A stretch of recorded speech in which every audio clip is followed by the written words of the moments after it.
साथियों, आप सभी का विजय प्लेटफॉर्म पर स्वागत है। यहाँ पर हम लोग डेली करंट अफेयर्स के अंतर्गत 5 दिसंबर 2020 के महत्वपूर्ण करंट अफेयर को देखेंगे। तो इसको प्रारंभ करते हैं। सबसे पहले हम लोग बात करेंगे बिहार में प्रवासी पक्षी उत्सव के संदर्भ में। तो बिहार में क्या होता है कि प्रतिवर्ष बड़ी संख्या में आने वाले प्रवासी पक्षियों को बचाने हेतु अपनी पहल के तहत पहली बार एक पक्षी उत्सव आयोजित किया जा रहा है। तो याद रखिएगा, यह बिहार में पहली बार आयोजित हो रहा है। और यह उत्सव बिहार में कहाँ पे हो रहा है? तो यह उत्सव बिहार के जो पूर्वी बिहार का हिस्सा है, भागलपुर जिले में, इसमें आयोजित किया जा रहा है। और पक्षी महोत्सव के लिए भागलपुर का चयन जो है क्यों किया गया? क्योंकि सुल्तानगंज और कहलगांव के बीच जो विक्रमशिला डॉल्फिन अभ्यारण्य है, इसका 60 किलोमीटर लंबा इलाका जो है वो काफ़ी समय से प्रवासी पक्षियों का केंद्र रहा है।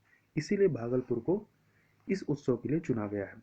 भागलपुर में यदि देखें कौन से प्रवासी पक्षी आते हैं मुख्यतः, तो यहाँ पर आने वाले कुछ जो प्रमुख प्रवासी पक्षी हैं उनमें शामिल है आपका bar headed goose, steppe eagle, Eurasian curlew और white packet, great crested grebe, common greenshank और यूरेशियन कूट, ये इसमें शामिल हैं। आगे चलते हैं। अगला है शुमदोरोंग जू चू के बारे में। ये शुमदोरोंग चू है क्या और क्यों चर्चा में है, इसकी चर्चा करते हैं। तो वर्ष 1986-87 में भारत और चीन के मध्य तवांग जिला, अरुणाचल प्रदेश के तवांग जिले और तिब्बत के कोना काउंटी की सीमा पर स्थित सुमदोरोंगजू घाटी में एक सैन्य गतिरोध हुआ था। और यह वर्ष 1962 में हुए युद्ध के बाद से विवादित जो मैकमोहन रेखा है उस पर होने वाला पहला सैन्य टकराव था और इसके तीव्र होने की आशंकाएं व्यक्त की गई थी। इसको आप फिगर में देख सकते हैं, जैसे कि वर्तमान में भी क्या है कि जम्मू कश्मीर और लद्दाख वाले इलाके में भारत और चीन के मध्य तनाव चल रहा है। तो इसी प्रकार का जो तनाव था वो 1986 85-86 में भी रहा है। तो उस समय जो है आपका जो तनाव था वो अरुणाचल प्रदेश के बॉर्डर पे था और वर्तमान में कहाँ पर है? वर्तमान में आपका ये लद्दाख वाले क्षेत्र में तनाव बना हुआ है। तो इसी के संदर्भ में जो है अभी हाल ही में भारत के विदेश मंत्री एस जयशंकर ने एक इंटरव्यू में कहा कि लद्दाख के जो वर्तमान भारत चीन का जो तनाव है इसको अभी सॉल्व होने में वक्त लगेगा। इसकी तुलना उन्होंने 1986 में अरुणाचल प्रदेश के शुमदोरोंग चू में हुए जो मिलिट्री स्टैंड ऑफ था उस पर की थी, क्योंकि उस समय उस मुद्दे को सुलझाने में पूरे 9 साल लग गए थे। तो यही उन्होंने कहा कि इस मुद्दे को, जो वर्तमान का मुद्दा है, इसे भी सुलझाने में अभी वक्त लगेगा। आगे बात कर लेते हैं परमाणु चुंबकीय अनुनाद परमाणु चुंबकीय अनुनाद NMR परीक्षण के बारे में, या इंग्लिश में कहें तो न्यूक्लियर मैग्नेटिक रिजोनेंस टेस्ट के बारे में। तो यह जो NMR स्पेक्ट्रोस्कोपी जो है यह एक विश्लेषणात्मक रासायनिक तकनीक है जिसका उपयोग गुणवत्ता नियंत्रण और किसी सैंपल के जो अवयव हैं और उसकी शुद्धता और साथ ही जो उसकी आणविक संरचना है उसका निर्धारण करने के लिए किया जाता है। एक प्रकार से किसी तत्व की, या जैसे कि दूध हो गया, शहद हो गया, इन जैसे जो रासायनिक पदार्थ हैं इनका शुद्धता मेजर करने के लिए इस टेस्ट को किया जाता है। तो वर्तमान में चर्चा में ये इसलिए रहा क्योंकि अभी हाल ही में भारत में शहद के 13 ब्रांडों में से 10 ब्रांड जो हैं इस शुद्धता परीक्षण में विफल रहे हैं NMR टेस्ट में। और इसके अलावा एक फैक्ट और याद रखिएगा कि भारतीय कानून में स्थानीय स्तर पर विपणन अर्थात बेचने के लिए, स्थानीय स्तर पर बेचने के लिए या विपणन किए जाने वाले शहद के लिए NMR परीक्षण की आवश्यकता नहीं होती है, किंतु निर्यात करने हेतु शहद के लिए यह परीक्षण आवश्यक है। तो कई फैक्ट के रूप में दे दे कि यह परीक्षण जो है चाहे स्थानीय स्तर पर इस्तेमाल करने के लिए हो या निर्यात के लिए, दोनों के लिए अनिवार्य होता है। तो नहीं, दोनों के लिए अनिवार्य नहीं होता। जब यह निर्यात किया जाता है शहद तो उसके लिए यह परीक्षण आवश्यक होता है। आगे बात कर लेते हैं भारत के पेरिस जलवायु लक्ष्यों की निगरानी हेतु समिति के गठन के संदर्भ में। तो यह चूंकि इन्वायरमेंट से रिलेटेड टॉपिक है तो आपका जीएस के प्रश्न पत्र नंबर 3 के तहत कवर हो जाएगा। तो कॉन्टेक्स्ट यही है कि केंद्रीय पर्यावरण मंत्रालय द्वारा, केंद्रीय पर्यावरण जो मंत्रालय है इसके सचिव की अध्यक्षता में पेरिस समझौता, जो कि आपका इसे COP21 कहते हैं, जो कि 2015 में फ्रांस की राजधानी पेरिस में आयोजित हुई थी। तो इस पेरिस समझौते के कार्यान्वयन हेतु एक उच्च स्तरीय अंतर मंत्रालय समिति, इंग्लिश में कहें तो apex committee for implementation of Paris agreement AIPA का गठन किया गया है। तो यह जो AIPA कमेटी है यह सुनिश्चित करेगी कि भारत जो है पेरिस समझौते के तहत अपने दायित्वों को पूरा करने की सही दिशा में चल रहा है या अग्रसर है। और यह समिति जो है AIPA भारत में कार्बन बाजारों को विनियमित करने के लिए एक राष्ट्रीय प्राधिकरण के रूप में भी कार्य करेगी। अब यह जो समिति है इसका उद्देश्य क्या है, तो AIPA का उद्देश्य जलवायु परिवर्तन के मामलों पर एक समन्वित प्रतिक्रिया पैदा करना है, जो यह सुनिश्चित करता है कि भारत जो है अपने राष्ट्रीय निर्धारित योगदान, जिसे इंग्लिश में कहते हैं नेशनली डिटरमाइंड कंट्रीब्यूशन NDC सहित पेरिस समझौते के तहत अपने दायित्वों को पूरा करने की दिशा में अग्रसर है, मतलब सही ट्रैक पर चल रहा है। अब ये जो राष्ट्रीय निर्धारित योगदान NDC है, नेशनली डिटरमाइंड कंट्रीब्यूशन, इसके बारे में देख लेते हैं। तो NDC अर्थात राष्ट्रीय निर्धारित योगदान ग्रीन हाउस गैस उत्सर्जन को कम करने और मानव जनित जलवायु परिवर्तन के प्रभावों को कम करने हेतु पेरिस समझौते का हिस्सा रहे देशों द्वारा किए जाने वाले स्वैच्छिक प्रयासों का ही एक लेखा जोखा है। मतलब यह जो है, जो भी इस एग्रीमेंट में शामिल थे या इस समझौते में शामिल थे, वो देश जो है ये अपने अपने देश के लिए राष्ट्रीय निर्धारित योगदान के बारे में एक रूपरेखा बताते हैं कि उनके इसके संदर्भ में, मतलब कार्बन ये ग्रीन हाउस गैस उत्सर्जन और मानव जनित जो जलवायु परिवर्तन है इसके प्रभाव को कम करने के लिए वो किस प्रकार के एफर्ट कर रहे हैं। NDC को वर्ष 2020 के बाद की अवधि में लागू किया जाएगा और भारत के द्वारा वर्ष 2015 में अपने NDC को प्रस्तुत कर दिया गया था।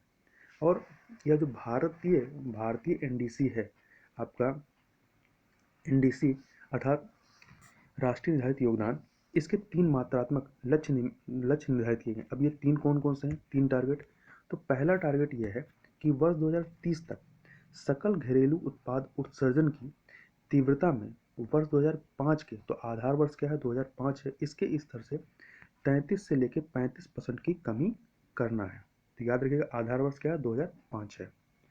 इसके अलावा दूसरा टारगेट क्या है कि वर्ष 2030 तक कुल ऊर्जा में 40% जो है गैर जीवाश्म ईंधन आधारित विद्युत ऊर्जा का इस्तेमाल किया जाएगा।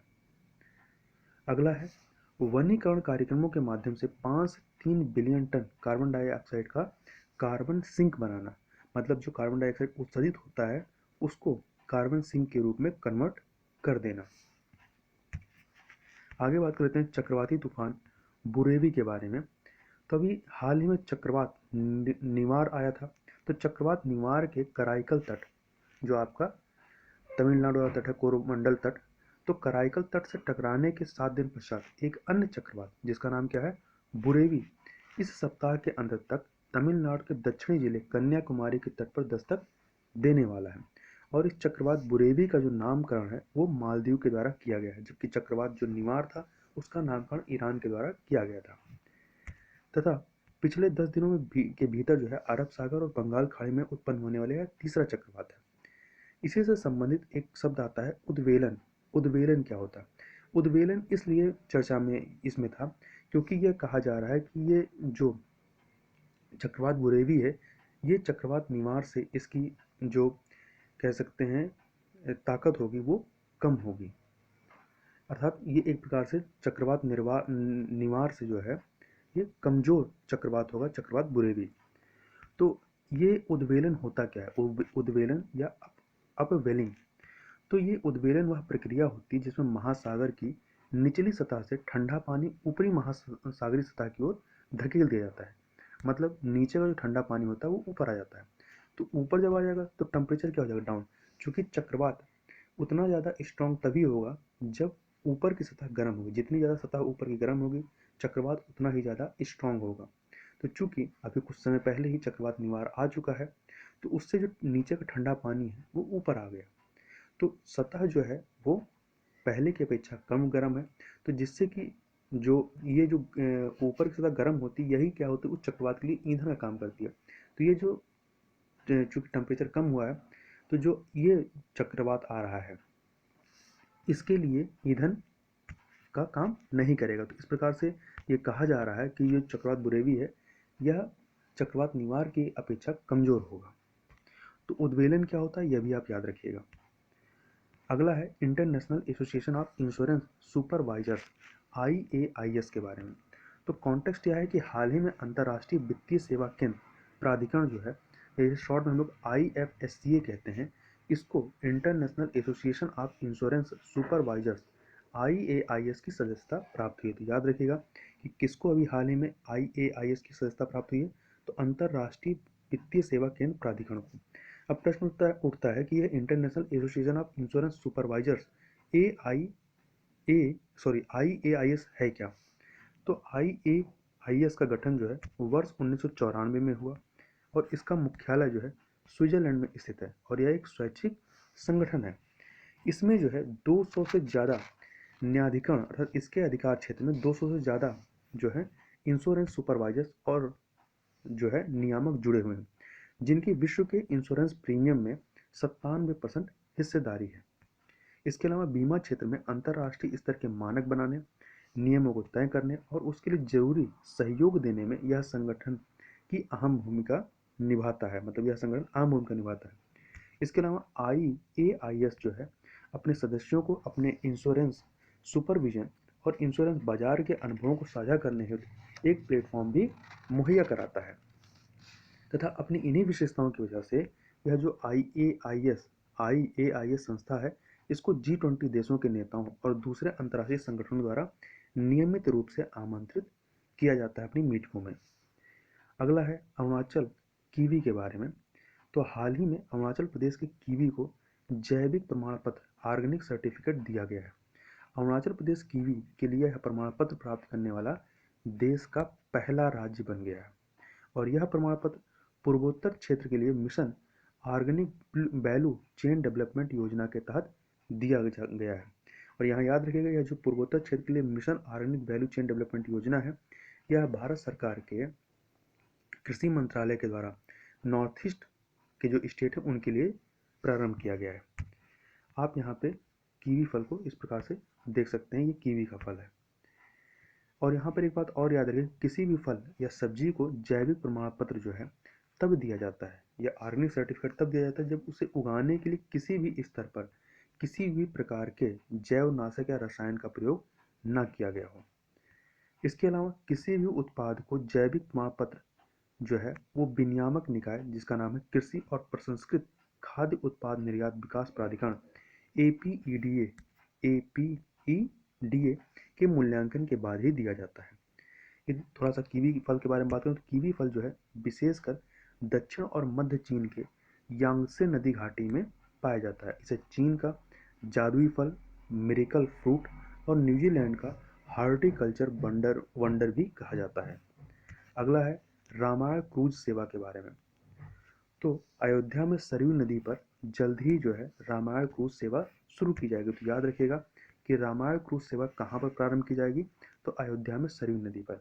और यह उत्तर प्रदेश के अयोध्या में सरयू नदी पर अपनी तरह की पहली लग्जरी क्रूज सेवा होगी और इसके माध्यम से पर्यटकों को 1 से 1.5 घंटे की अवधि में रामचरितमानस टूर पर ले जाया जाएगा। आगे चलते हैं, भाई तारू सिंह के बारे में बात करते हैं। तो भाई तारू सिंह के बारे में इसलिए चर्चा हो रही है क्योंकि अभी हाल ही में इनका 300वीं जयंती मनाई गई है। अब इनके बारे में देखेंगे थे कौन, तो एक महान सिख शहीद थे। इनका जन्म वर्ष 1720 में हुआ था और इन्हें अपने जीवन का बलिदान करने के लिए जाना जाता है। कैसे इन्होंने बलिदान किया था, तो भाई तारू सिंह ने सिख मूल्यों की रक्षा के नाम पर, मतलब इनसे जो कहा गया कि आप अपने बाल कटवा करके जो है इस्लाम अपना लीजिए, तो इन्होंने अपने सिर के बाल ना कटवा करके अपना सिर कटवाना बेहतर समझा। तो इन्होंने अपने सिख मूल्यों की रक्षा के लिए जो है और अपना धर्म कन्वर्ट न करते हुए अपना सिर कटवा दिया था। अगला है हर घर जल राज्य, हर घर जल राज्य योजना। तो गोवा जो है देश का पहला हर घर जल राज्य बन गया। तो पूछा जाए कि भारत कौन सा राज्य पहला राज्य जो हर घर जल राज्य बन गया, तो गोवा बन गया। और इसके तहत राज्य में हर ग्रामीण